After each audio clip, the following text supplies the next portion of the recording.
Spoštovana publika, spoštovane dame in gospodje, sem Mihael Toš. Vabim vas na virtualno potovanje po mestnem gledališču Ptuj.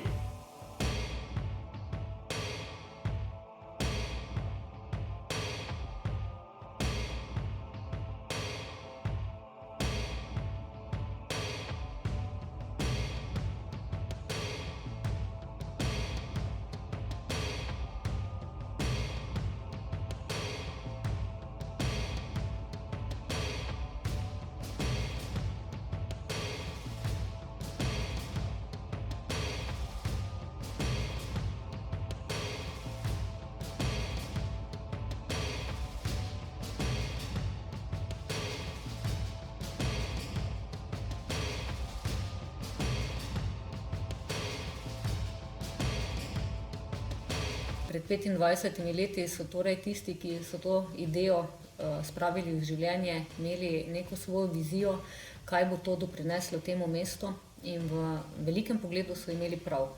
Naše mesto je preko mestnega gledališča Ptuj dobilo tudi v tem delu prepoznavnost. Številne nagrade, številna priznanja so nas postavila tudi na gledališki zemljevid Slovenije, Evrope in seveda širše.